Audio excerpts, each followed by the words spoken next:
on tight. It's time again for the ride of your life at Capital Ford. And the ride of your life begins now with employee pricing for everyone on new Fords. You pay what Ford employees pay.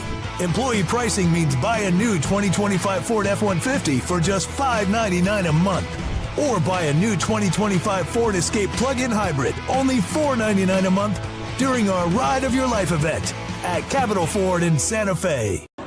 Ladies and gentlemen, from La Casa de los Lobos, the pit, here at the University of New Mexico, let's get ready to rumble!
Got to hit you with the triple hey there. Krusty the Clown, Will Ferrell as Harry Carey, and Robin Thicke. Busy show tonight, so I think I'm going to jump right into it. Let me introduce the panel, and you can see another very important guest, muy importante, with us tonight. Let me start with my business partner in this endeavor, the one, the only, Eric Malton. Eric, how you doing tonight? Hey, what's up, guys? Happy to be on. Really excited about our guest tonight. One and only Fernando Lovo and Nick. Happy to be on with you guys too. Let's get this thing going. He is a producer for ProView, play-by-play for ProView, and I can't call you lawman like Steven Seagal, but Nick Nunez Esquire. All right, I don't want to get sued by Universal. Nick, how you doing? Hey, what's up, Ryan, Eric, Dad, Fernando? Nice to be with you guys. Excited to get into Lovo Athletics tonight. All right, and I didn't have any Pavarotti lined up. Back from Italy.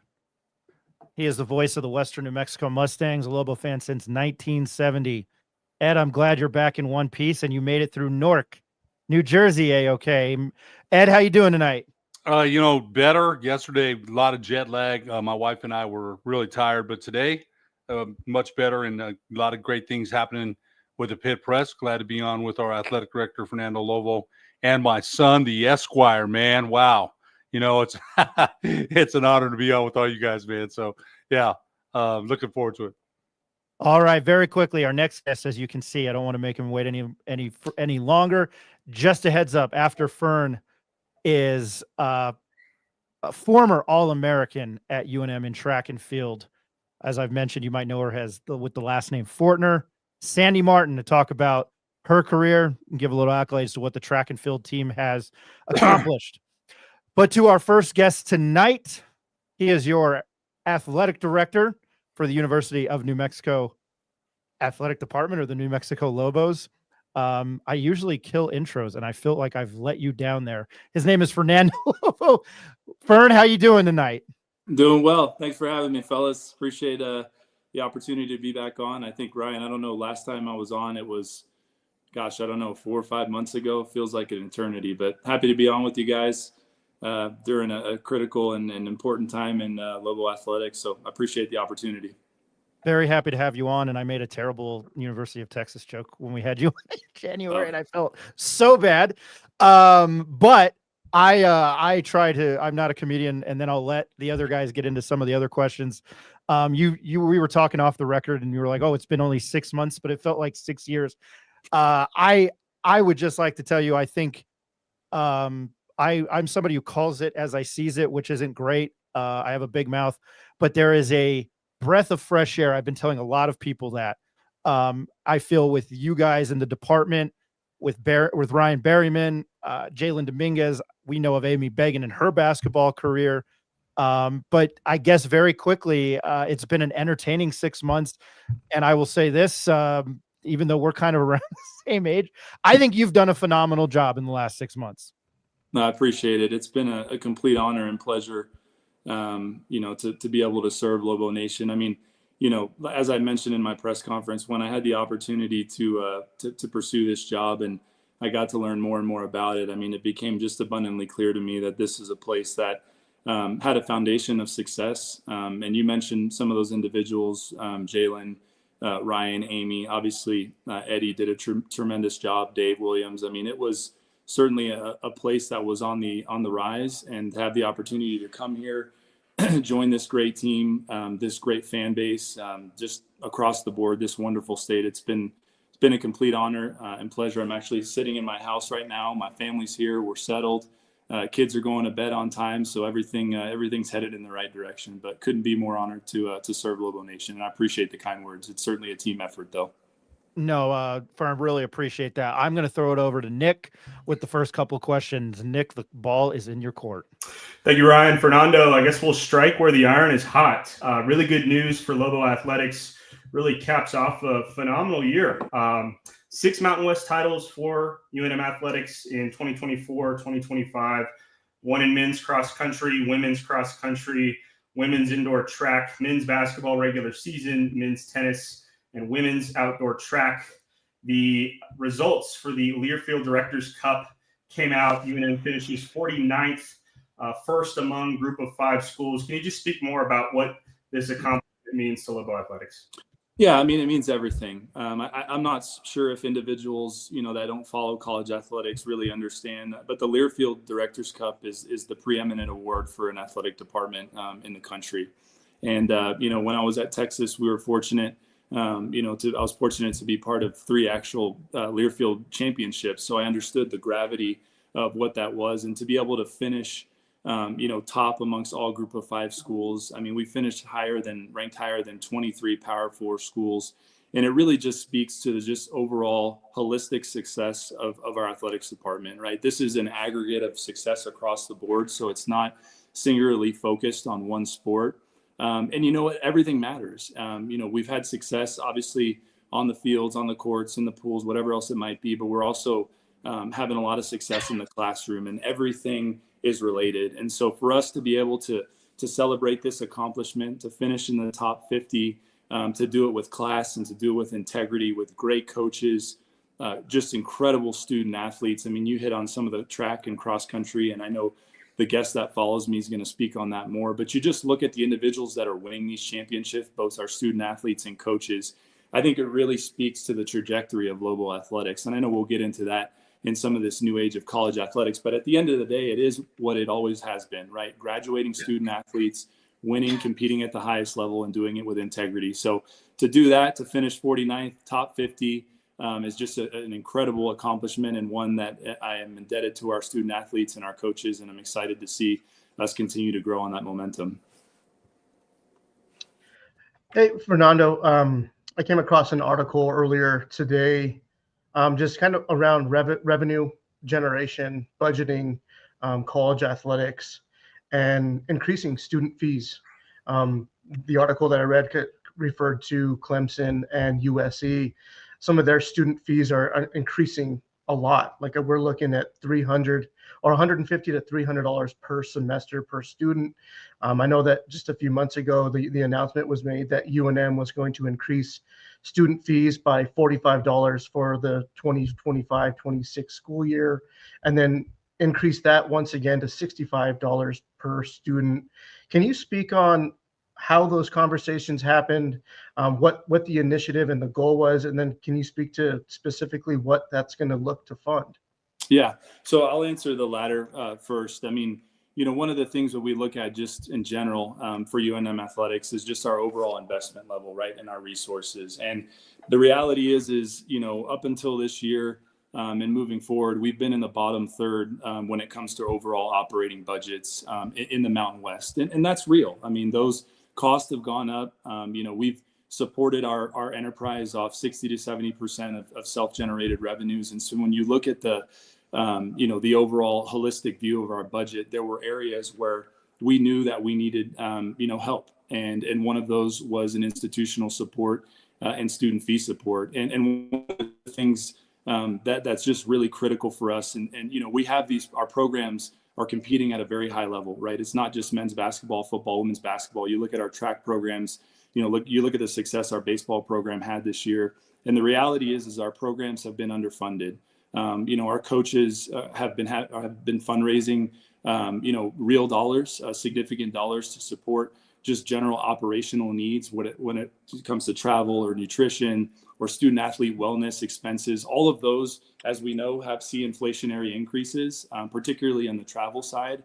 And the fact that we do have to now travel to Hawaii and the new look Mountain West, those are all real costs that come to our budget. And so the initiative was one, and really I want to speak to just how important Lovo Athletics is to our president and to our board of regents. And, through collaborative conversations with her leadership team and really looking at it holistically and saying, where are we now and where do we need to be? But most importantly, who do we want to align ourselves with? I have very high expectations for our athletic department, and that rests on my shoulders. And the reality is to achieve those expectations and to continue to make Lovo Nation proud, we need the requisite resources to continue that success. And so just really fortunate and grateful that our president, our board of regents understood, how critical of a juncture we were in to really have these conversations, how much we've grown our budget over the past few years when it comes to generating revenue, which of course we need to do more of. But again, when you look at the bigger picture, it was a conversation certainly that happened over a number of months, and just really appreciative that the board and the president understood where we were and where we're hoping to go and who we want to align ourselves with. So excited that we have that ability and to continue to enhance Lovo Athletics. Fern, you mentioned it's a crucial time for Lovo Athletics, as I think it is, for every athletic program. The landscape is changing every single day. You were hired in December. It seems like just yesterday. You mentioned it's already been 6 months. And during that time, you had to hire make changes at the football with a new football coach and men's basketball. You had to bring your family. You mentioned things are a little bit, the kids are going to bed on time. Things are moving more in a more normal direction. You've had to navigate major changes to college athletics from the House settlement. And, we'll have more on that later. Do you feel every day, although everything's changing, the ground is changing under you every day, do you feel, you mentioned the crucial changes, do you feel more settled in day by day on a day-by-day basis? I do. And I really do, because I have just a terrific team that I've been able to, one, get to know more. We really obviously got in the trenches pretty quickly together, having to hire a football coach, and there shortly thereafter, start to look for a men's basketball coach after Richard left to go to Xavier. So I do feel settled. I feel really comfortable about those that are in my foxhole. And as I mentioned, Ryan and Jalen and Amy and everyone else, right, that's involved. I feel very, very comfortable, but I also feel very, very settled and comfortable with our leadership and the direction that we're looking to go, right? As I mentioned, our board of regents and our president, we're completely aligned. And that's really helped me settle in. And then when you just talk about the personal side of it, and Ed, I might need to talk to you offline about some ideas in Italy. I'd love to go out there. So might need some thoughts, but really on a personal it was awesome. Yeah. On a personal side, I mean, we love it here. I mean, Albuquerque has just been incredible to me, to my family. My kids got into school. They loved it. My wife loves it here. And so just everything has come together quickly for us, both personally and professionally.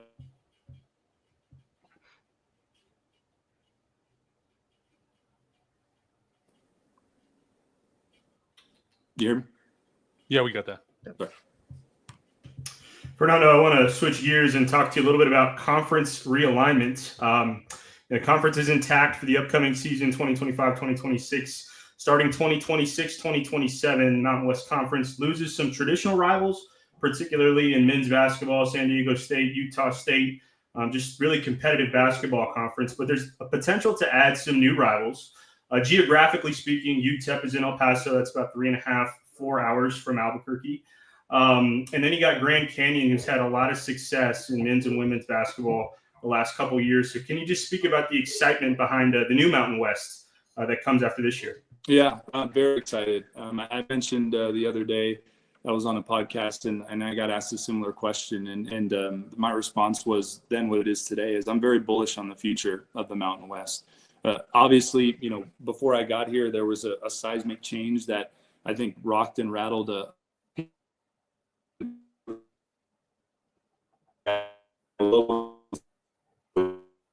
over the years.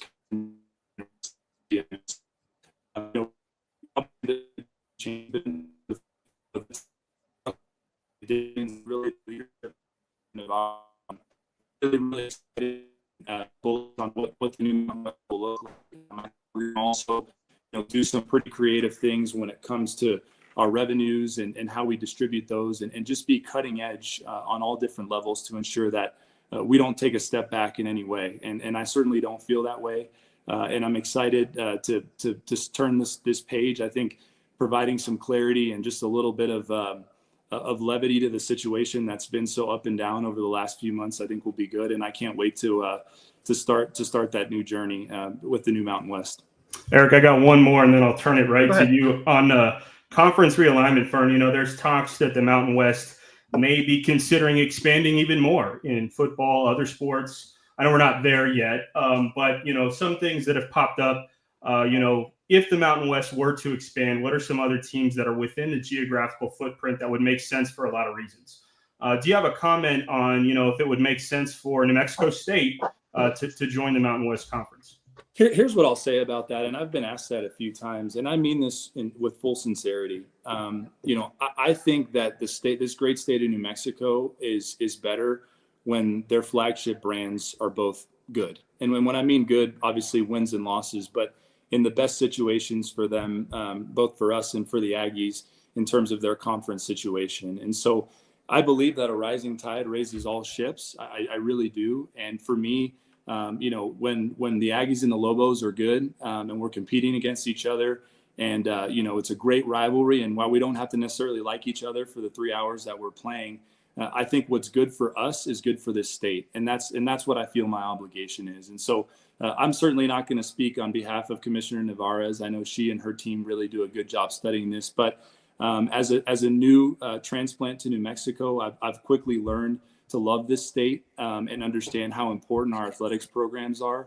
And so I firmly believe that a healthy New Mexico is one that has a healthy Lobos athletics program and an Aggies athletics program. So, and I mean that with full sincerity. So we'll see. Things change every single day, but I believe that with all my heart. Yeah, Fernando, I'll stick with the conference realignment because it seems like we're kind of hitting some important topics. But the whole conference realignment thing seemed to be primarily influenced by football, right? Football, media exposure, but there's some other factors that play into that in terms of like spending overall athletic budgets, a school's commitment to investing in athletics. Now, you touched on it earlier, but can you speak more or elaborate on UNM's commitment, administration leadership, the president, their overall not investment in just athletics, but how they feel about how the athletics department in a whole represents the university?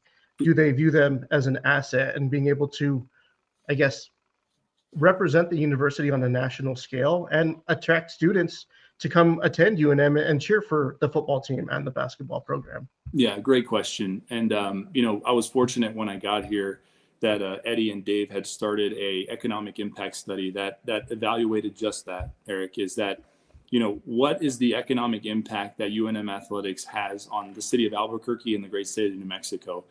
And the reality is that UNM Athletics is truly an economic engine. When we host our games, I think last year we almost had 500,000 individuals that came to our athletic events. And when you think about that, Every individual that comes, I shouldn't say every, but individuals that come, that's hotel rooms, that's restaurant purchases, right? So that engine, right, the wheel starts to turn. And I've said this before, but I believe this, that athletics, and people say it all the time, but we're the front porch of the institution. We are not the most important, not even close, but we are the most visible. And so when we have success, when you look at this year, our men's basketball program, I think of the pit. I always go back to this. UNLV in the pit, 15,000, Lobo Nation proud, confetti's falling, people hugging, laughing, crying, the whole deal.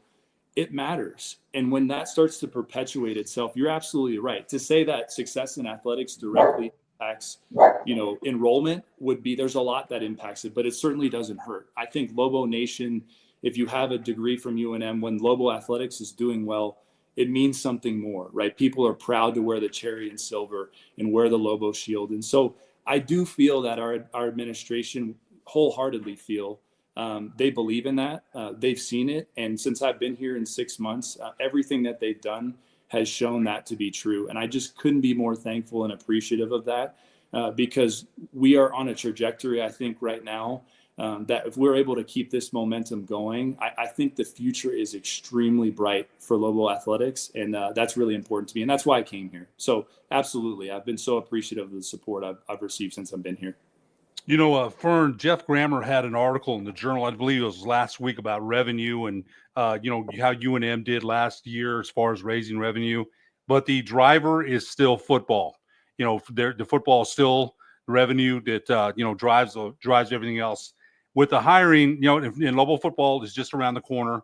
We've had, together we've had some coordinators on. I'm excited about the football. I've been a fan, like Ryan says, since 1970. How sure are you, about Coach Eck that he can get this program going? It's been a long time since we've had a winning season at UNM. Coach Davey, I mentioned this, had 2 winning seasons, and it didn't move the meter. 22,000 at University Stadium. How confident are you that Coach Eck is your guy and it's going to get Lobo football to where you want it? Yeah, and you're so right, Ed. I mean, football has been the driver for this change. And let me, if I may, just for a quick moment, obviously, just be completely transparent. The lack of success in football certainly hasn't helped, with this conference realignment when it comes to just the overall perception. And that's abundantly clear, right? And the level of investment that's needed to have a successful football program, I'm fully aware of what that takes. But what I will tell you is that when I had to go search for a coach, I looked for a program builder. Coach Eck is that. I looked for a great recruiter. Coach Eck is that. And I looked for someone that was really excited and fired up to be a Lobo. And Coach Eck is surely that. So from those standpoints, I think all those boxes are checked. But to me, and I'll steal one of Coach Eck's phrases, I think a good indicator of early success is how your players behave off the field. And Coach X talks about championship behavior. And I think the best parallel I can draw to that is we had the highest GPA ever for football this past semester. And so we're getting really good players that are really good people that are succeeding in the classroom. I think the momentum is there. It's real. Our schedule's tough this season. There's no doubt about it. But Coach Eck has a plan. He plays a great brand of football, complementary football. And so I'm really excited for us to kick off. I think 72 days till we kick off in University Stadium. And I am so fired up. Obviously, we play Michigan on the road first, but I'm so fired up to see Lobo Nation there. And I think we really can change the narrative. Coach X helped a lot with that. And I'm really excited and confident that that's going to be able to happen here in the next couple of years with Coach X. I didn't mean to interrupt. I'm sorry. I think people are very hungry. I know I am for that to happen, for the Lobo football program. Almost turned the corner last year under Coach Mendenhall, but I think people are very hungry. Go ahead, Ryan. Sorry. The Mets won tonight, so I'm getting tired of watching them lose. So I'm ready for football. You mentioned this isn't a question; it's a comment. 2 questions ago, you answered that it means more to you if you're a UNM alumni. Now, I have a degree from UNM. I found my dad's, and I'll make this point very quickly. When Fairleigh Dickinson beat Purdue in the first round 2 years ago, my dad's deceased. He's been dead quite a while now, but I found his class ring recently. I don't wear it all the time. I just fumble around when I'm on the show for some reason. And his degree still hangs in my house. Now that's not my degree, but I just felt, and I don't know if I should have interrupted this, but when you said that, it's kind of true when you hold, like when I'm back East, I'm like, yeah, I'm UNM alumni and I work for CBS Sports. And a lot of people were like, and that's not a flex at all. I'm just saying, like, guys I worked with, the sports fan, they were like, oh, the Pit, like it snapped right in their head. But just quickly, yeah, to me, my dad wasn't a big sports fan, but when Fairleigh Dickinson won, it was, his ring and his degree. And I took a picture of the degree that night hanging on my wall. So Ryan, that had nothing to do with anything. I do want to say one thing, and I don't want it to slip by. You're a Mets fan, and I don't, there's not many of us, but I'm a Marlins fan. So we are NL East rivals. So it's, I don't know, the Mets have had our number recently, but I just had to throw that out there for the audience. You and Frank Mercogliano are like finding needles in a haystack. Yeah. I respect it. And I still bless them in 2003 for beating the Yankees. Nick, so next time I shake your hand, I'll thank you again for 2003. Nick, it's on. Nick, over to you. Thanks, Ryan. Fernando, wanted to talk to you a little bit about some house settlement changes. Just some quick pointers for our audience. You issued a statement back on June 9th. UNM has formally opted into the house settlement. It means the university can start paying athletes directly. It means that some NCAA students are going to get back pay damages, and now there's roster limits. There used to be scholarship limits. Roster limits cap the total number of players that can be on the team. An example, football, it's capped at 105. Previously, it was 85 scholarship limit. Now you can have 105 players. They can all be on scholarship. But, Fernando, you've been getting a lot of questions about revenue share. That seems to be kind of one of the hotter topics of the house settlement. But I wanted to ask you a little bit about the roster limits and kind of how that's affecting UNM. Roster limits go into effect July 1st, so that would be Monday. The house settlement has specific numbers for each athletics team. I mentioned football is 105. Men's and women's basketball is 15. Baseball, 34. Those are just a few numbers. But can you share with Lobo fans about how these changes to roster limits will affect UNM next season?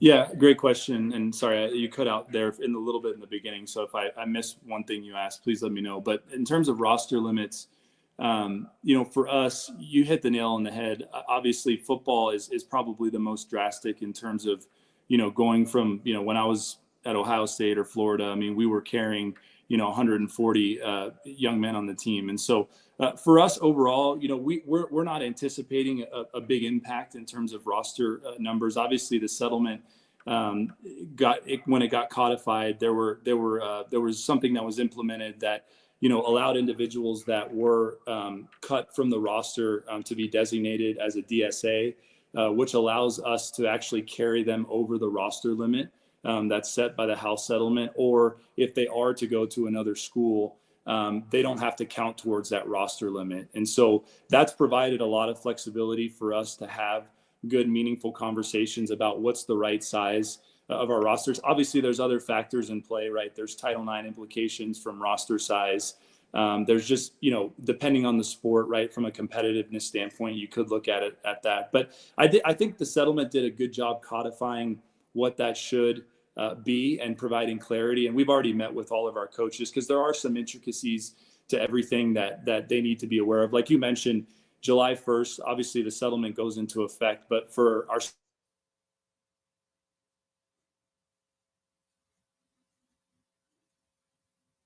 day of competition. And so there's some time and clarity there, but we're in a good spot, and I feel pretty confident about where we're headed there. One more question for you on the house settlement, Fern. Yes, you were talking about the podcast you were on. I think you may have been, I don't know when it was recorded, but I think it dropped yesterday. You were on the Big Mountain podcast with JY. You were talking a little bit about the LIFE program, which is a system in place that helps UNM student athletes navigate NIL. I'm sure there's other parts to it as well. But can you explain a little bit more to Lobo fans about what the LIFE program is and what services it offers to UNM athletes? Yeah, so great question. So we again, very fortunate that when I got here, we had already had an established program that was focused on life after sport, right? So the holistic development of our student athletes, anything from, financial literacy to just, general, business things as they're looking to improve when they graduate, getting jobs, career advice, all of that. And now you throw in the house settlement on top of that. And so we're able, and it's permissible for us to actually go out and solicit and help them secure NIL deals, right? Third-party deals in the community and across the country.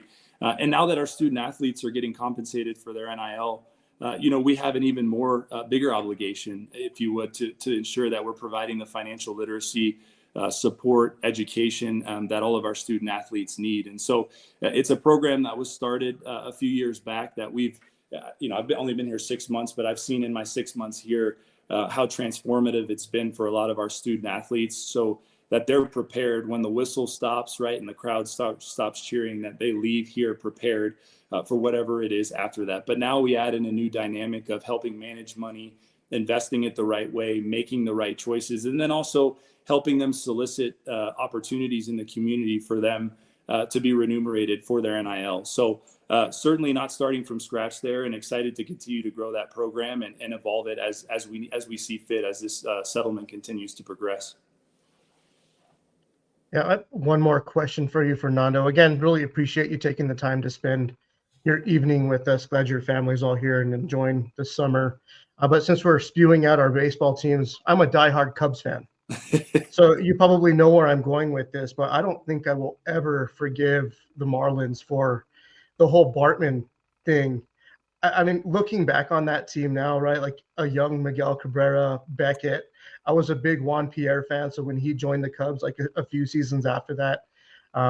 But yeah, what a memorable time of my high school career. I never forget about that. But focusing on the last question tonight, again, appreciate your time.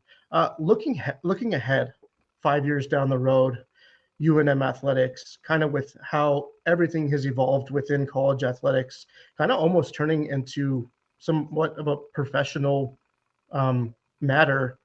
Where do you see UNM? What's the vision in your mind to where UNM is going to be from an athletic department standpoint? Yeah. So we're at a transformative time right now. And I think it's interesting that you asked the question in 5 years, because in 5 years, I think there's going to be another reckoning in college athletics. All of these media deals in the Power Four, they're ending in 2030, 2031, 2032. And so you look at what we've already seen in terms of the consolidation and the realignment of leagues. I think that's going to continue to progress as we get closer to that date. But for UNM Athletics, I think it's pretty straightforward, right? Is we cannot take a step back. The momentum that we've been able to secure, and again, I inherited such a great situation with our coaches, our student athletes, and everything else. We got to continue to push the envelope, and things are going to change, and we're going to have to be nimble and flexible. But like I said before, with our leadership, with our commitment to success, with the buy-in and support that we have from Lobo Nation, I think our trajectory is on a very steep one in a very positive way. And I think for us, the more we can celebrate our success and the more we can tell our story, and I say this a lot, and I think we have an incredible story to tell. We have a heck of a fan base. We have great leadership. We're winning championships. And oh, by the way, we're doing it in one of the best cities and one of the best states, in my opinion, in the country. Lobo Nation needs to preach it from the mountaintop, and we will continue to do the same, because when we do that and we continue to invest the right way, we continue to get the great coverage like you guys provide us to our fan base and to the public. I think where we can go is really the sky is the limit. And I'm so excited about that, because I know if we continue to do what we do and continue to evolve, I think that the future for Lobo Athletics is really bright. So it certainly changes every day, but really excited where we're at and where we're headed. Yeah, no, Fern, one more question. We mentioned at the start of the show, it's a whole new regime change. Eddie Nunez and Dave Williams departed. They went to Houston. You're working with a fresh pair of eyes. Ryan Berryman came back. He'd been a part of the UNM athletic department for a long time and left and came back. Amy Beggan, yourself, fresh pair of eyes, a young team. Talk about how it is to work with an energetic, new, fresh pair of eyes on the whole situation. You mentioned a lot of major changes are coming or and are already here.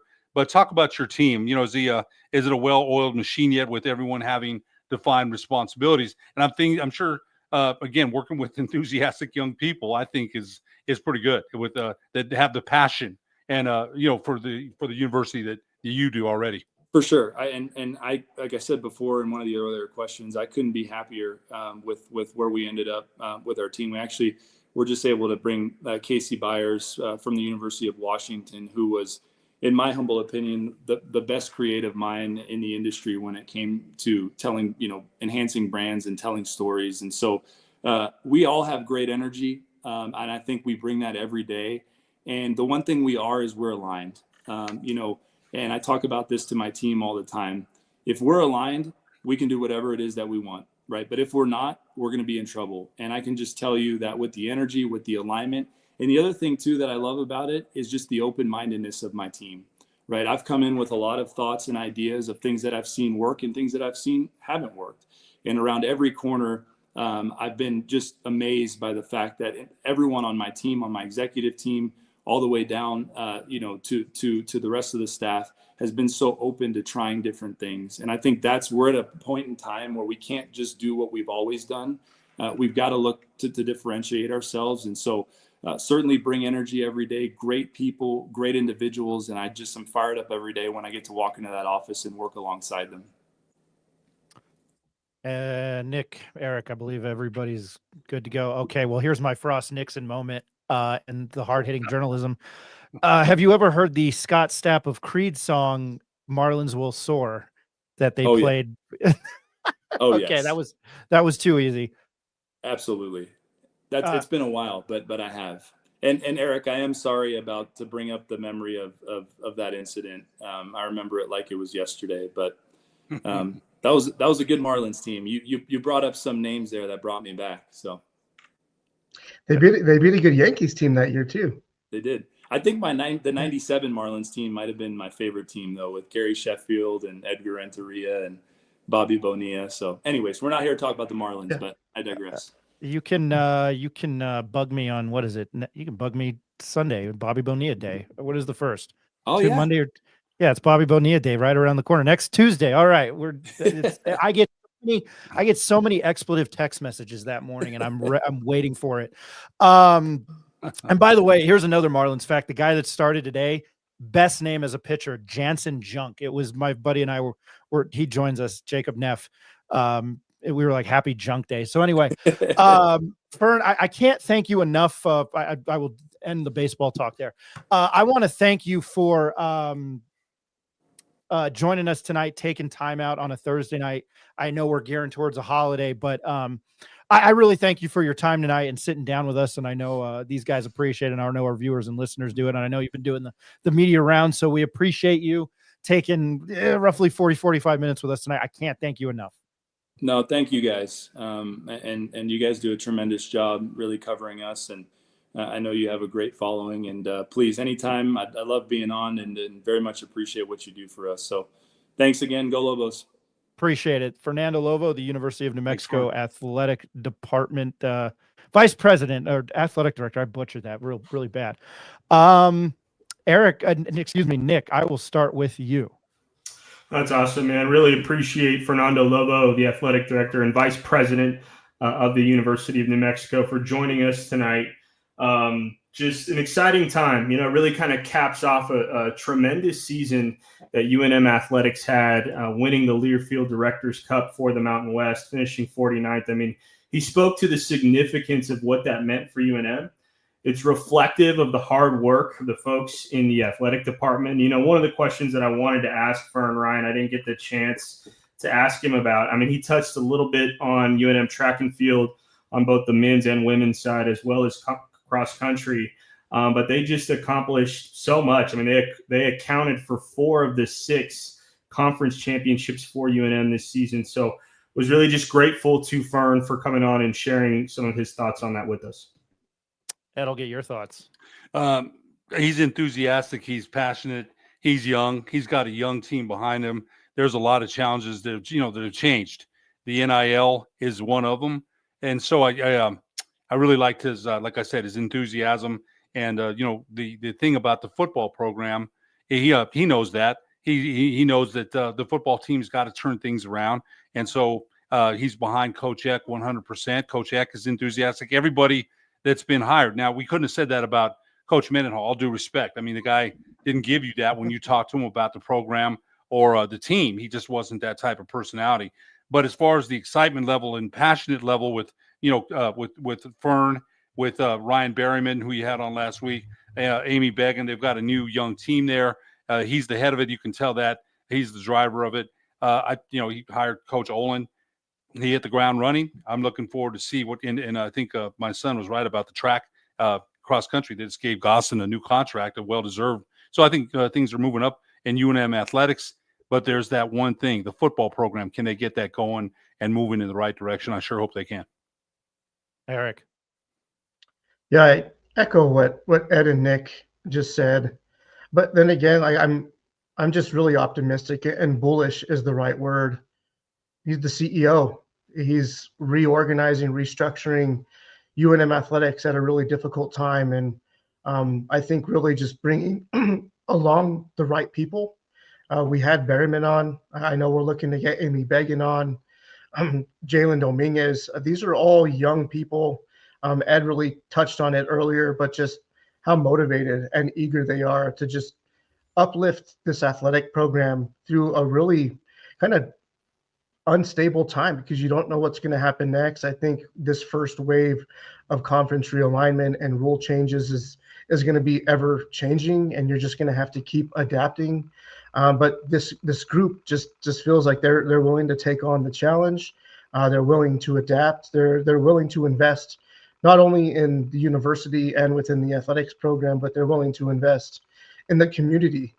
You can see that with Coach Eck, and we can feel that as media members with how open and available they've been with being able to get coaches and student athletes on, bring them on our platform. They really want to reach the people of New Mexico, and it's a breath of fresh air, Ryan. Like you said that at the very beginning of the show, and I'm glad that we're covering them with the way that we are. And we're all fans to some degree, right? We're objective to some degree as well too. But it's hard not to be rooting for that athletic department, the leadership, the programs, the student athletes. It's now or never. The community has got to get behind this university, got to get behind the athletic department if they want to see them thrive and continue to bring home those championships. So 6 championships this year, I think, speaks volumes, but that's come and gone. Now the focus is on next year and then the year after that, and really just kind of building it to where it stabilized itself and continuing just to build on top of it year after year. Yeah, Nick, I was going to go to the comments, and then I was going to make do my monologue here. We started this as a podcast 2.5 years ago, and we've come a long way. And the amount of shit that I've talked about that athletic department, and as I say on here, I calls it as I sees it, because of my history with them. I think it truly is a breath of fresh air. I keep saying that. But I really like all of these guys there. I mean, between the staff, let me put it that way. I haven't talked to Amy Began in probably 15, 16 years. And it was, via, a professional setting in a press conference, but she's a familiar face. Ryan Berryman's a familiar face. Fern is definitely, I don't know. I just think they've hit the ground running and they've attacked it well. I think that you can only go up. Now, you can be the nicest of guys. Ed Easy Johnson from the Journal, Ed, one of my editors, always used to say how great of a guy Mike Shepard was, but they couldn't win anything here. Was it Mike Shepard, or I think it was somebody else? It was him. He always used to say what a nice guy he was, and then they didn't win anything. So that's where that's where I'm at. And the fact that we've had we've had Berryman on 2 or 3 times. We've had, maybe 4 over the course of 2 years. We've had Fern on twice in the span of 6 months. Jason Eck, I'll address that again tomorrow night. Olin's been on. We never had Patino on, which I thought was very weird, only in Vegas. So it is what it is. But just want to address some comments. Ice baby, stop, collaborate, and listen. Ice is back with a brand new invention. More excited for football season this year than I am for basketball. That says a lot. Ronnie Chavez at Lobo. Ronnie, I would like to know what, if any, steps he has taken upon himself to strengthen UNM alumni. Has he had a chance to speak with a lot of alumni, getting some old basketball teams recognized, retiring numbers? That's a good question. Big Bad Ben Wysong. Ben, I hope you're well. I hope you will see you tomorrow night.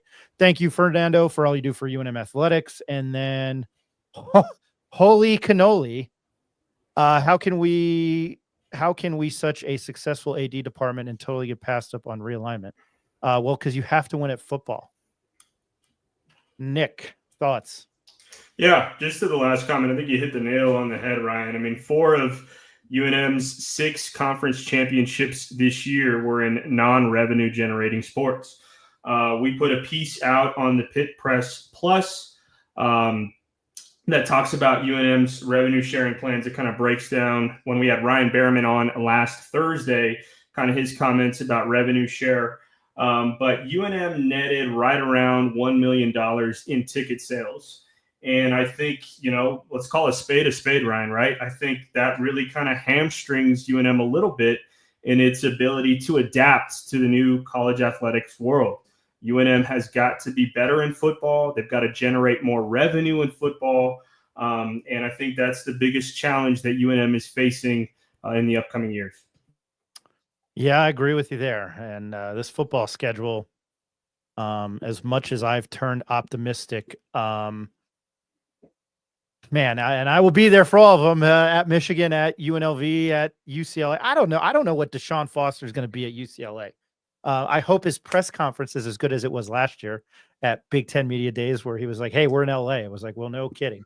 But yeah, UNLV, Boise State. I think I've seen so many disparate, differentiating things. There's that private school tuition going to work online, where somebody has, I don't know if it's a reputable source, where they have this football team as a power ranking of 4 in the conference, and then you see like they're going to go 1-11, 2-10. I don't know. So I will, win and build it and they will come. Win and they will come. No puns intended there. Eric or Ed, anything final?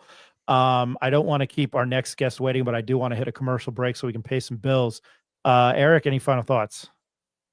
Nope. Just again, thankful to have Lovo on. Thankful for Frank and getting him on and working with us. So yes, Frank. And by the way, guys, I didn't even say this in a off the record, eyeing Frank for the week before we go to Vegas. I thought it would be a good way to plug Mountain West Conference Media Days. Ed, I don't know if you're going to join me on the other side of the commercial break with Sandy Martin, but you're more than welcome to. I don't know if you had any final thoughts on everything there. I think one of the things I did want to say is, I think Fern giving us credit, the Pit Press, for the coverage. I think that's important. His words mean a lot, and he's noticed us, and we've had him on. As you mentioned, we started with the podcast, and we've grown immensely. Eric Moulton's done a great job getting a sponsorship with the graphics, things like that. Things are only going to go up with the Pit Press, but I think that Fern saying what he said certainly gives us even more credibility, I think. So it was really nice of him to come on, and even nicer for him to plug us in saying that we do provide good coverage. That comes from the athletic director at the University of New Mexico. That's not lost there in what he said. Nick, any final thoughts? I didn't mean to put you on the spot there. No, I echo what my dad and Eric said. Thanks again to Fernando Lovo for coming on with us tonight, and excited for your next guest, Ryan. All right, we're going to take a quick commercial break, and then we will be back on the other side with a former All-American track and field star. And I'm very happy to, Ed, try to kick it off with our Lobo Legend series, which has been predominantly men's basketball players, but you can definitely put her in that group. So we will be back on the other side with Sandy Martin. My name's Ryan Tamori. This is the Pit Press live.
Hold on tight.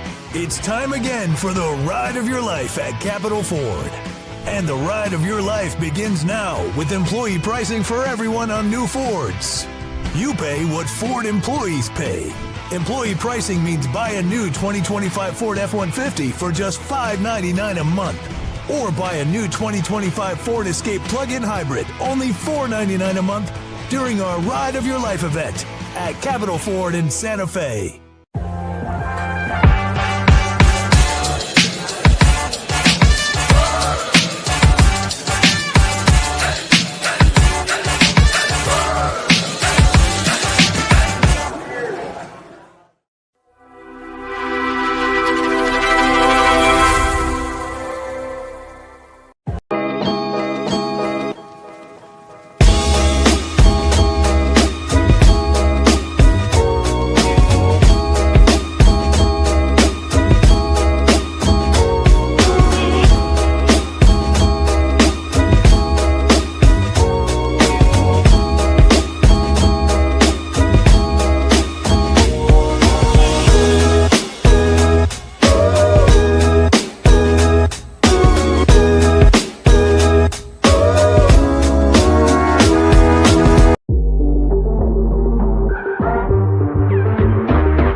Gotta hit you back with the triple hey. Welcome back to the Pit Press Live, and I am joined by a producer, play-by-play, and lawyer, Nick Nunez. How you doing? Doing good, man. Doing good. Just excited for Sandy Martin. Can't wait to get into it. All right, let me do some house cleaning, and then I won't make her wait any longer. I apologize for that. I appreciate your patience. I didn't get, since Fern joined us right off the top, I was expecting him at 8:15, but when you've got the head honcho on, not going to wait anymore. The Pit Press Plus, your all-access pass to the heart and the hustle of the University of New Mexico Athletic Department. With a monthly or yearly subscription, you'll unlock behind-the-scenes stories you won't hear anywhere else. Whether you're a diehard fan, a stats junkie, or you just want to hear spicy locker room gossip, the Pit Press Plus has something for you. Subscribe today. Support local sports journalism. That includes Will Weber, James Bruin at the Santa Fe New Mexican, Jeff Grammer, Sean Ryder at the Albuquerque Journal. And remember, real Lobos don't settle for the sidelines. $2 a month or $25 for the entire year. We're running, might as well combine it. Father's Day, 4th of July sale, $19.99 for the year. All Lobo, no filter. Go to the pitpressnm.com. Stay in the loop with Lobo Sports. Follow the Pit Press for exclusive updates, interviews, and behind-the-scenes content. Find us on Instagram, Twitter, the artist formerly known as Twitter X, Facebook at the Pit Press NM, and we are now on TikTok. Us guys pushing 40 at the Pit Press. And we're waiting on another installment of Together We Howl. Again, a continued partnership with 505 Sports Venture Foundation and the one, the only Kurt Roth. The virtual series spotlights the heart and hustle behind the University of New Mexico Athletic Department through live streams and podcasts on Wednesday this summer. You can go back to our YouTube page, check out Bo Davidson, UNM general manager, and Kurt Roth. Last night, we had Luke Schleissner, the offensive coordinator for the UNM football team. A week ago, one of the better interviews we've had. He was talking about pouring gas on his players and hitting them. Spence Nowinski, the defensive coordinator for the UNM football team. Together, We Howl extends beyond the field, offering fans an inside look at stories, voices, and community spirit that drive Lobo Athletics. All right, I don't want to make her wait anymore, and I apologize for it.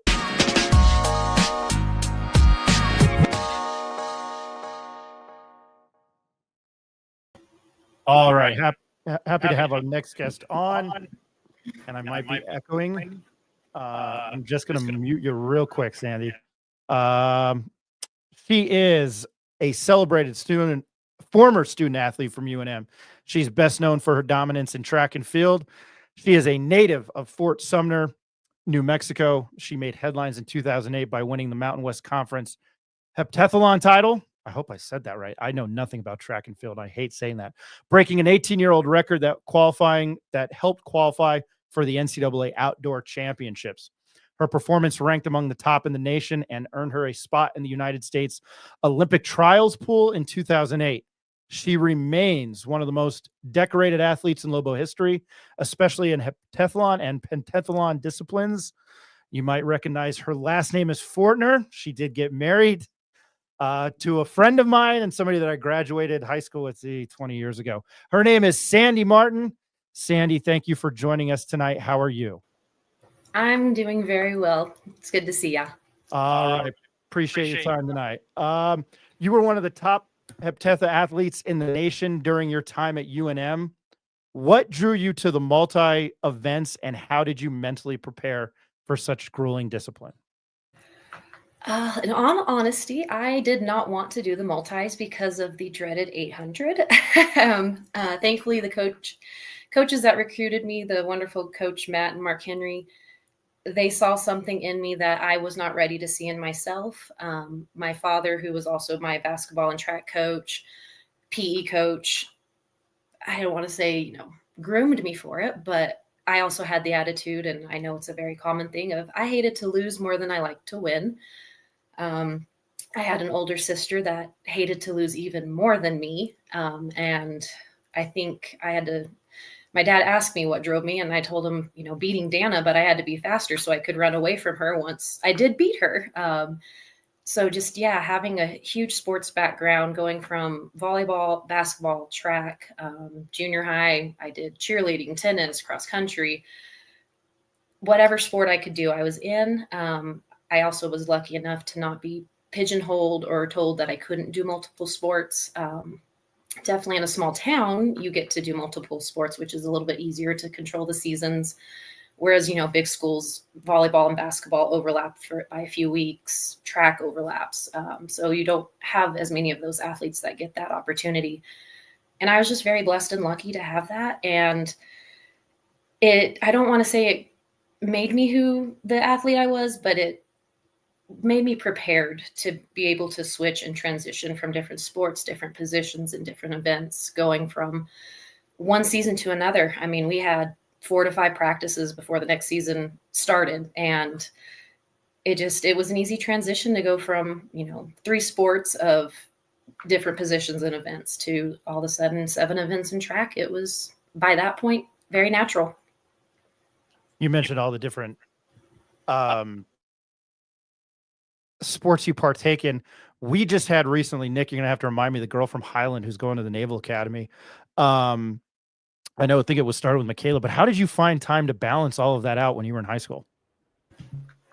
Again, small town, it's either you are in sports or you're out working on the farm and ranch. But we worked on our family's ranch. I loved it. It helped give me my strength, baling hay, bucking hay, moving grain bags, branding, all those, cliche cowboy terms. It made me stronger. And it was just, my parents were both teachers. So I also had, a built-in tutor system to a certain point until I, found math and science, which neither of my parents were into, or weren't strong at, I won't say into, weren't very strong at in their own endeavors. But they supported me in every way they could. I have my twin sister who we studied together. We quizzed each other right before track meets, right before basketball games, after, whenever we could. And it was a bunch of team. We always hear it takes a village, and I had a very strong support system and village, and just in my family alone inside my house. And then you add on teammates and friends and outside family supports, and we made it work. I believe you competed in 7 events over the course of 2 days. I can't imagine the incredible focus that does if you're in the Mountain West Championships or just in an event or the indoor. How did you stay locked in between events? Thankfully, I am one that can just be in my own head. I enjoy watching other athletes compete too. You pick up forms, techniques. Oh, that was an interesting way to warm up for, the hurdles. And that girl has a really great start. So I would be watching all the other events going on. I also had my own little meditation saying, we weren't allowed headphones on the track when I competed, 20 years ago, so long ago.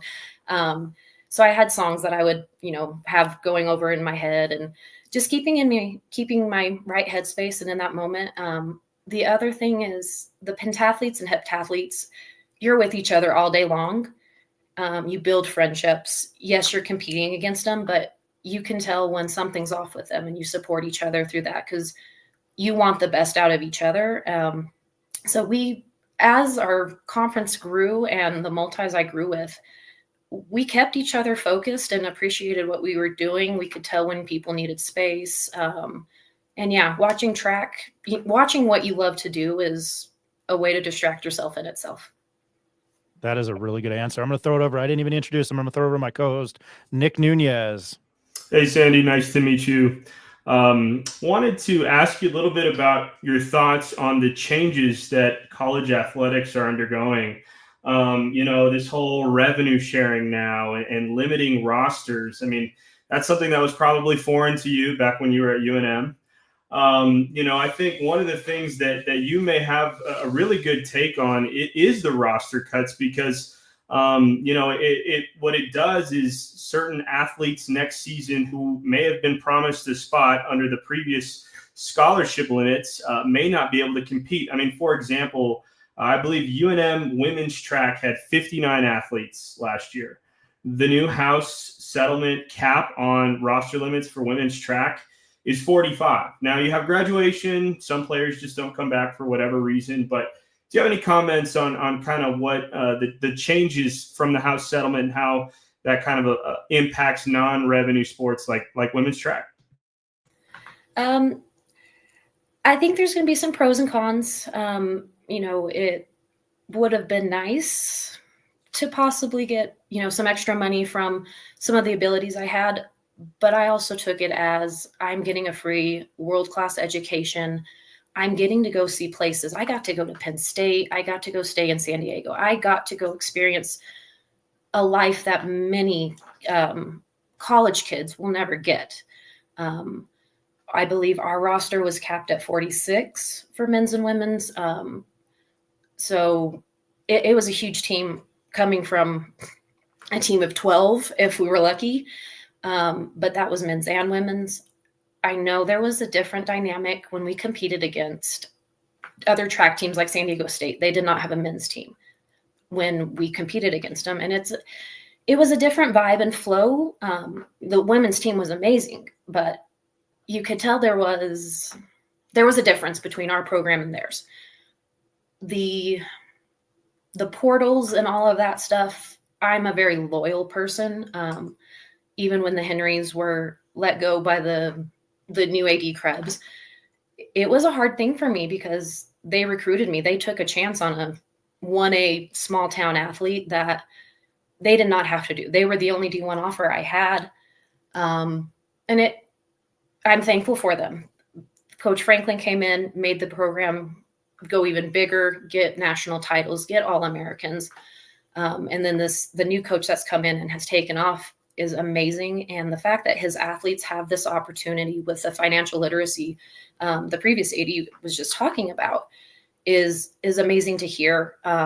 it's nice to hear that UNM can be part of this NIL deal for their athletes. My hope is that it just doesn't ruin college athletics. I was not a professional. I don't want to be treated as a professional. I don't know if I would have been very financially responsible as an 18-year-old coming in. So I think it's an interesting topic. There's pros and cons that I have issues with, as I've mentioned, but I think this House restructuring the caps, it will be very, very interesting to see what goes on from here. I hope it goes in the correct direction, though. I appreciate that answer, Sandy. We appreciate that answer. Back to track and field. You had standout performances in the shot put and long jump, which event came? Let me ask that correctly. Which event came most naturally to you, and which one challenged you the most? Well, I've been long jumping since elementary school. My dad used to always tell people I was running before I could walk. Me and my twin, we raced all the time, no matter where we went. I mean, if we were walking to a park, we were racing. And so, yeah, long jump was fun. It was one of those events that it came natural, and there was always that certain mark, that certain distance, that certain goal that I somehow would meet. I always wanted 21. I got 6 inches short of it. 6 inches short of it. So it was close, but long jump was more natural just because doing it so long. Shot put came naturally because of bucking hay. Strangely enough, using those legs to push. The least natural events I think I had were probably javelin and the 800, which unfortunately are the last 2 events of the heptathlon, and not always the funnest way to end the entire event. But when you catch the javelin right, it's beautiful. I think I can count it once, but most unnatural events for me were probably the javelin and the 800. Appreciate that answer as well. What was your training routine like during peak season, and how did you balance strength, speed, and technique? Especially, I would imagine, because you're in different events. Thankfully, smart coaches, and I'll call myself a dumb athlete that I blindly followed, and they trusted what they were doing. There were some 4-hour practice days between the lifting and running technique. At peak season, you prayed for pre-meet day, travel day, but you felt strong, you felt healthy. And I want to say we would do 2 events a day, try to combine them where it was like hurdles and long jumps. So more explosive, very technical events. And then conditioning days, we never ran 800s just because I needed to keep my fast twitch muscles. Not that the 800 is not a sprint. Oh my gosh, they sprint it nowadays. And those are fast twitch muscles. But my fast twitch muscles did not have that endurance. So we would be doing repeat 400s where you run a 400, rest for 30 seconds, run a 400, rest for 3 minutes, do that 2 or 3 more times, and then you were done for the day. So even training for the 800, those were short days, and you started to like those a little bit more because you wouldn't be at the track until 7 o'clock at night with the sun setting and getting a little bit cold, and making sure you weren't going to get hurt and pull a muscle in the cold weather. I have to ask about the coaches. I was unfamiliar with the coaches that recruited you, which you'd mentioned, the Henrys. I did have the pleasure of interviewing and getting to know Joe Franklin on a little bit, and writing some stories on him at my time at the Daily Lobo, which still to this day, I wish I had a better name. But can you talk about those 3, the head coaches that you had there? Because Joe Franklin, I know for the time there, to my knowledge of track and field, was very, very well respected and nationally known. He was great. The Henrys were amazing. They were very, very fatherly, loving figures. They did try to focus on recruiting a lot of New Mexico athletes, which I appreciated clearly as a New Mexico athlete. And like I said, they were the only D1 program that was willing to take a risk on a 1A small town New Mexico girl. I was also lucky enough that, our state track meets were there. So they didn't have to travel far to recruit us.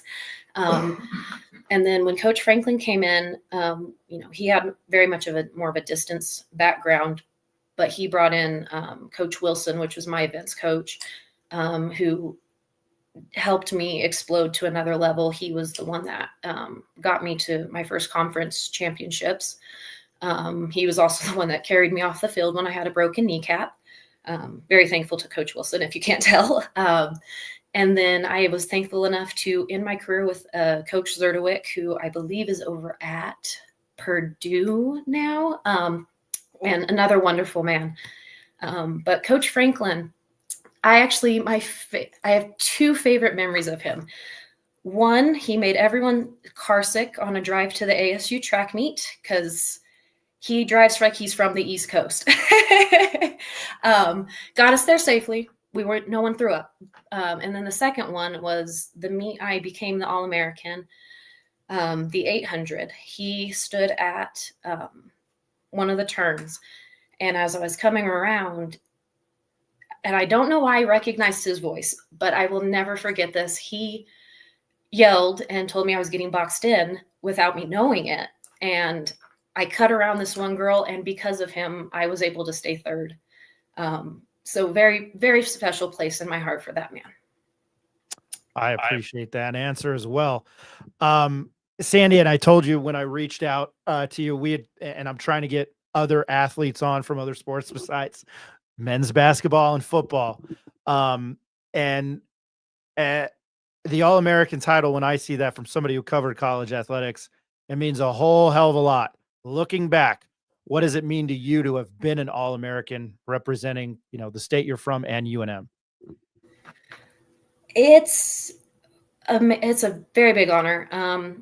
I don't think I fully appreciated it until I removed myself from some sports for a while. Not because I was scorned or anything, just, life goes on.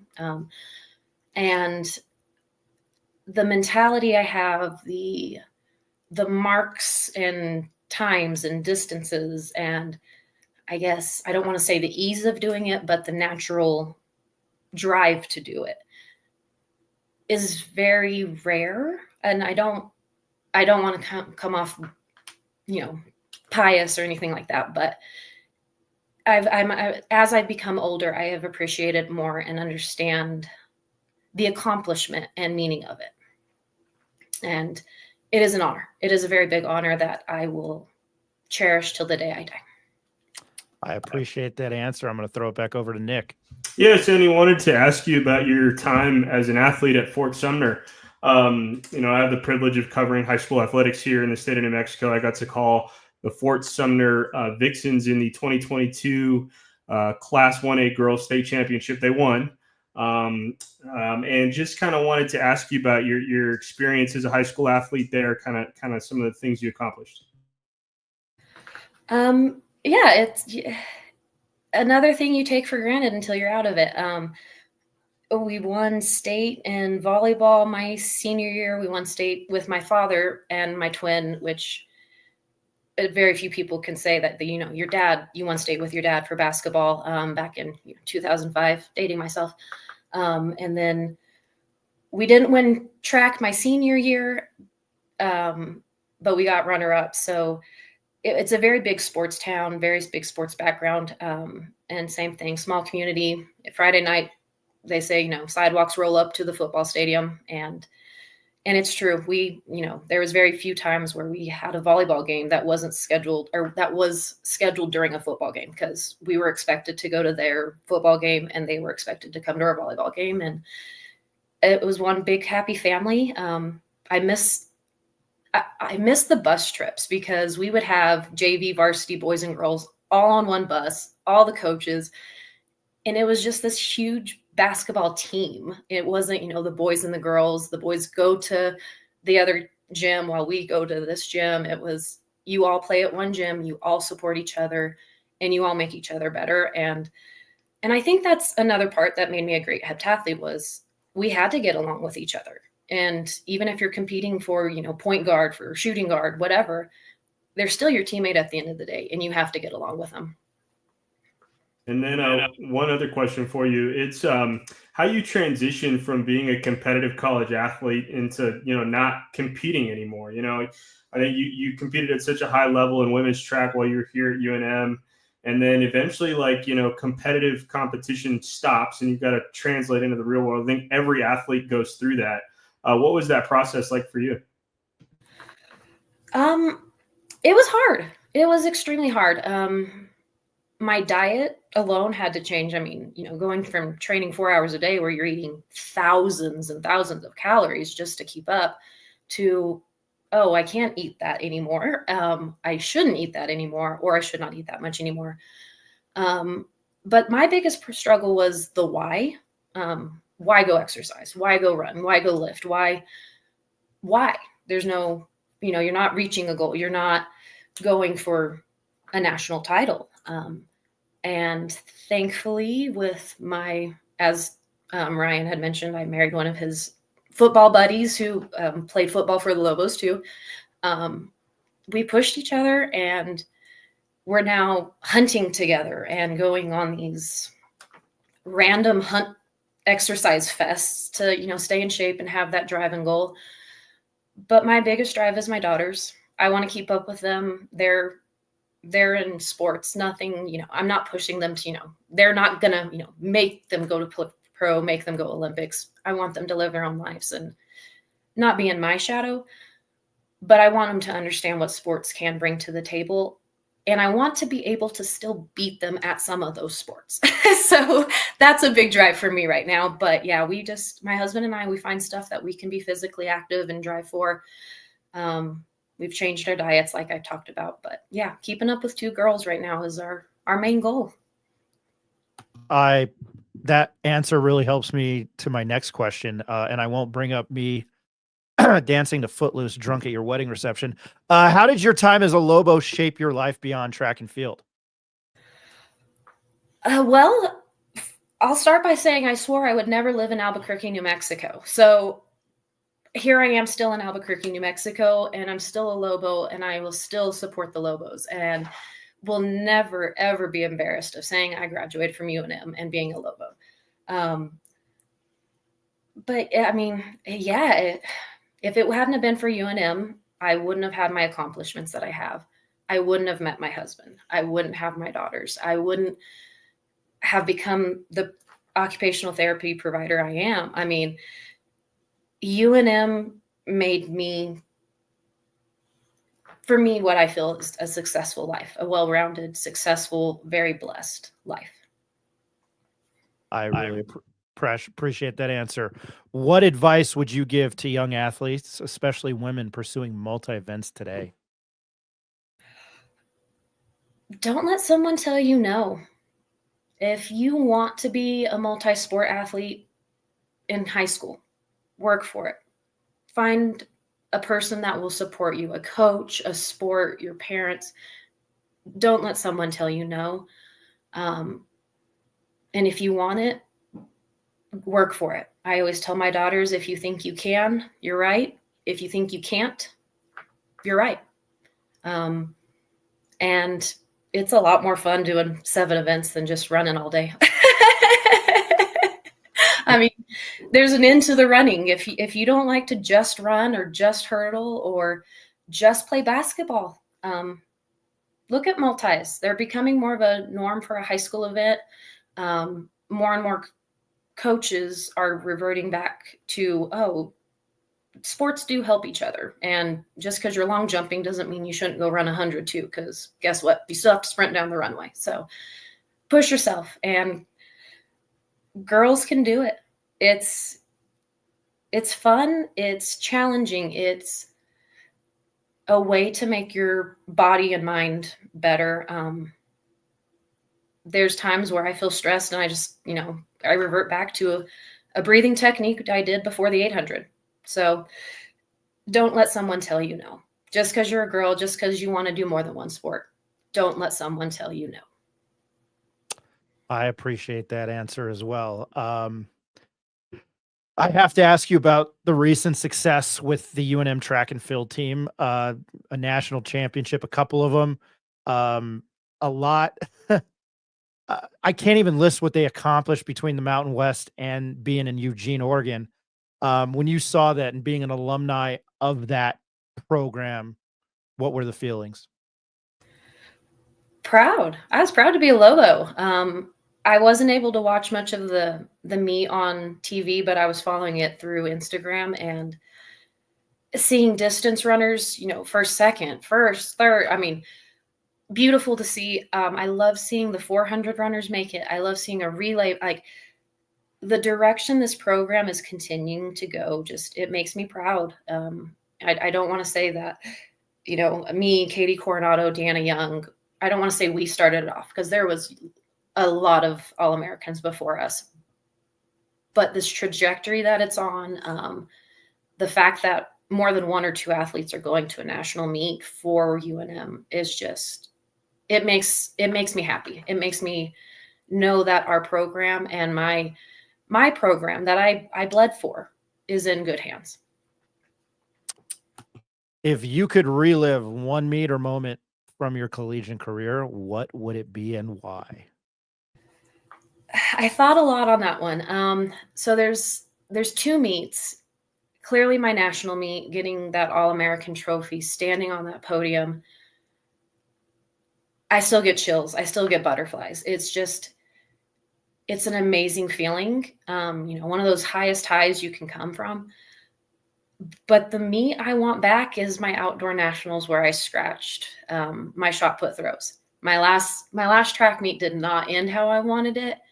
And I want it back, but I can't. And again, I'm appreciative of what I have. But yeah, that All-American trophy in your hands feels good. When we were talking, when I asked you to join us on the show, and that's the response that you gave me, you're like, I've learned to appreciate it.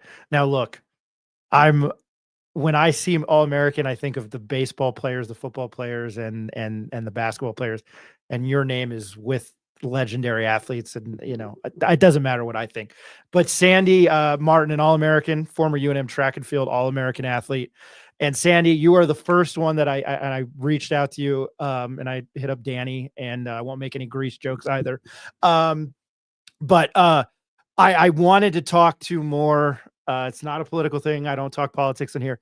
I just felt that there were other athletes, and we've had some legendary basketball players on and some pretty good football players on too. And I wanted to do this over the summer. And I told you what my idea was. And so you are our first guest. So we started this Lobo Legend series where we just kind of treat it as a podcast, and we will hopefully we'll condense this and put this out, but it's obviously recorded. You can find it later. I'm being Ryan Rambler right now.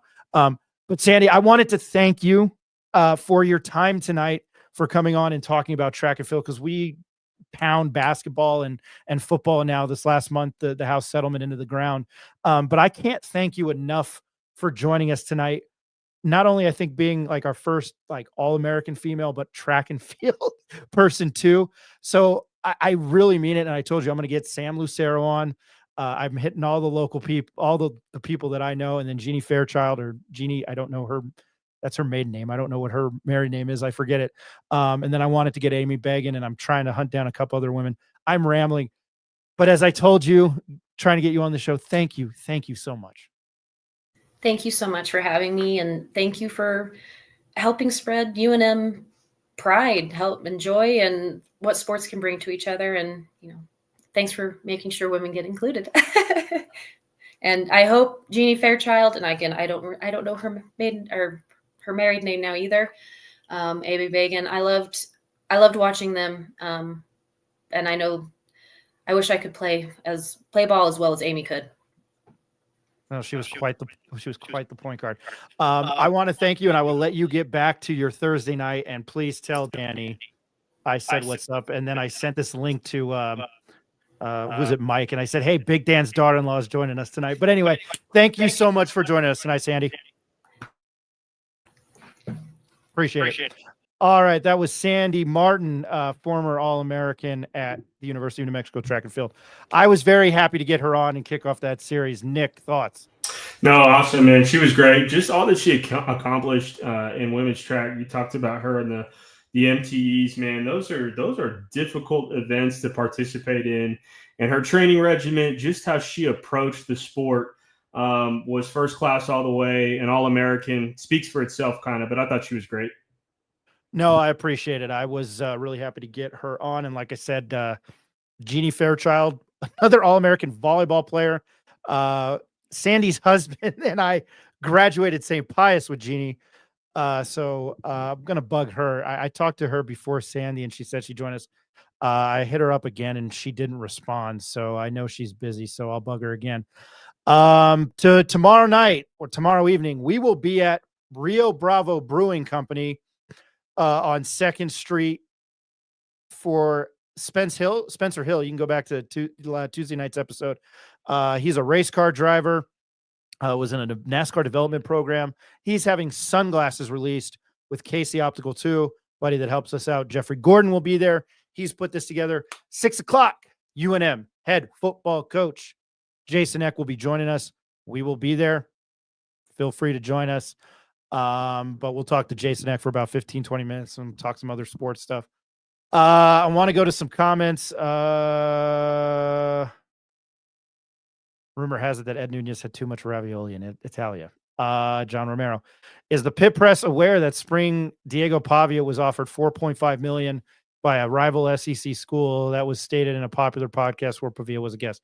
Yes, I love Will Compton and I love Taylor Luong bussing with the boys. I saw the clips. You know how I feel on Pavia. What would Jesus do? I don't think he'd piss in somebody else's house. So that's where I stand. I'm trying not to repeat myself on this show, but Pavia and New Mexico State 2 years ago with Jerry Kill were money-making machines. They covered everything. They covered everything for Jacob Neff and I. We took them so many times and they were a money-making machine.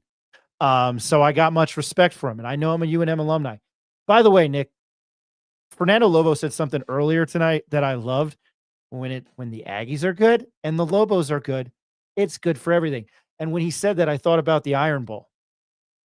Because like when somebody's not good, like Auburn, like 2 or 3 years ago, the Iron Bowl doesn't really hold that mystique. I think when they're both good, now the game already means a whole hell of a lot, but when they're both good, hot damn, the Iron Bowl is a ticket. Same with Michigan, Ohio State, Florida State. I know I'm going Big Ten SEC. Can you imagine? And if NMSU were to join the conference, I don't understand why they couldn't play Thanksgiving weekend, make it an event, make it that Saturday night after Thanksgiving.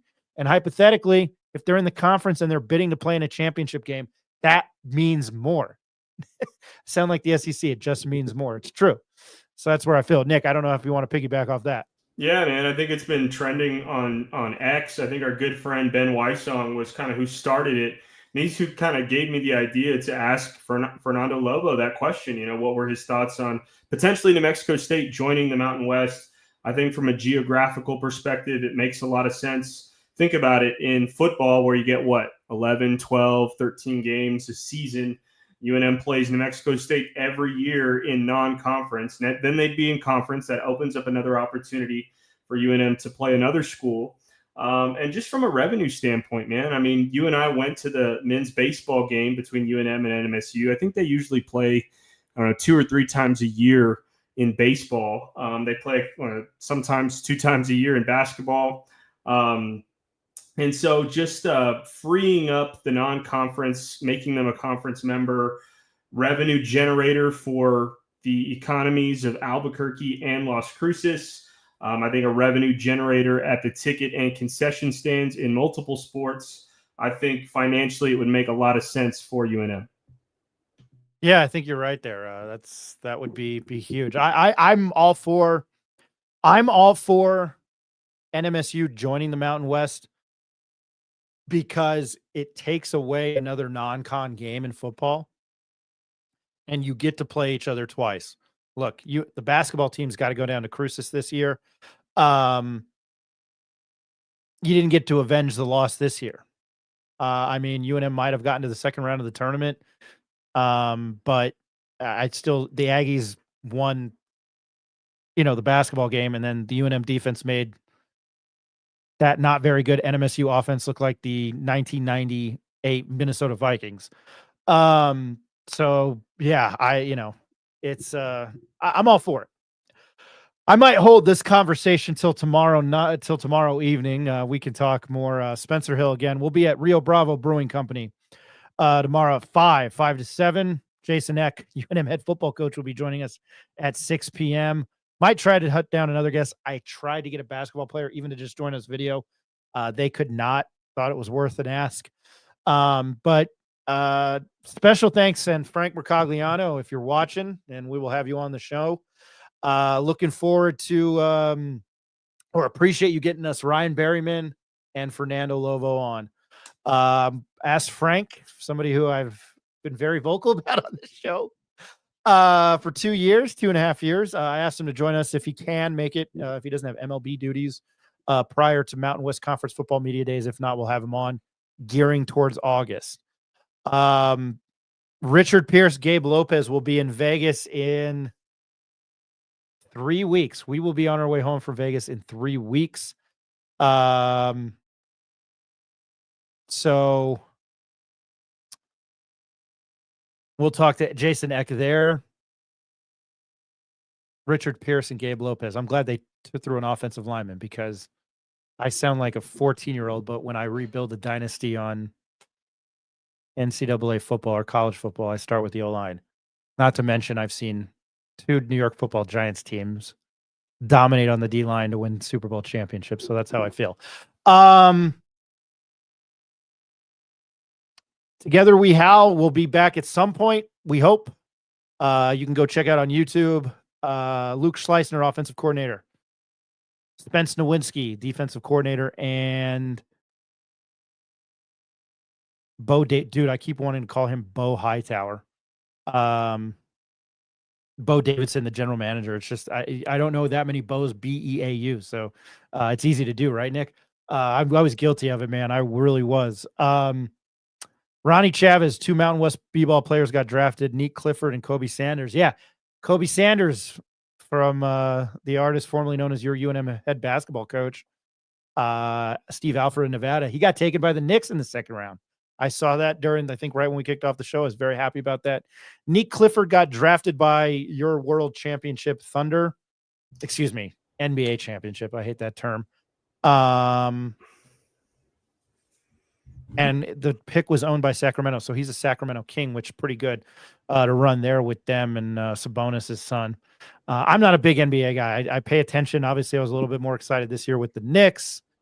And then Game 7, I would have probably rather done anything else but watch that. Nick, any final Jerry Springer time? Any final thoughts? No, man, great show tonight. Again, thankful for Fernando Lovo for coming on. Sandy Martin was spectacular, and encourage everybody to join us tomorrow at Rio Bravo Brewing. We'll have Coach Eck on at 6, the race car driver. Ryan, you'll help me with his name, but it's going to be an exciting time. Spencer Hill? Yes, it's going to be an exciting time. Come out, Rio Bravo Brewing, 5 p.m. tomorrow. Yeah, I want to thank Jeffrey Gordon for putting that together, and he's helping us a lot here. Check out the Pit Press Plus Father's Day 4th of July sale, $19.99 for the year, $1.99 for a month. We are gearing up to have more on that gear. I hope Mike's watching. We will have more content on there. I am finally going to start putting together football stuff. As I've mentioned, I will be with the football team the entire year. We'll see how they're doing in November. That tournament that the Lobos are in Kansas City, here I come. Got to bring it up. The Hall of Fame Classic. They will take on Fred Hoiberg's Fighting Cornhuskers on Thursday, November 20th at 6 p.m. Kansas State plays Mississippi State. Mississippi State was a tournament team last year. Chris Jennings, the head coach, former NMSU. That's Thursday, November 20th and Friday, November 21st. I might be able to make that. My plans might have changed. I appreciate everybody watching. Eric Malton, your dad. I didn't queue up any Pavarotti. I'm sorry. Or Sinatra. Ed Nunez, Jeffrey Gordon, man, thank you a lot. You're starting to help us out a lot. Eric Malton, my business partner. Nick, thank you very much. And I got to do it again, man. Thank you very much. I don't want to get sued by Universal. My name's Ryan Tamori. And as I end every show with, please don't do anything that I would do. Everybody have a good one. We'll talk to you tomorrow at 5 o'clock at Rio Bravo Brewing Company.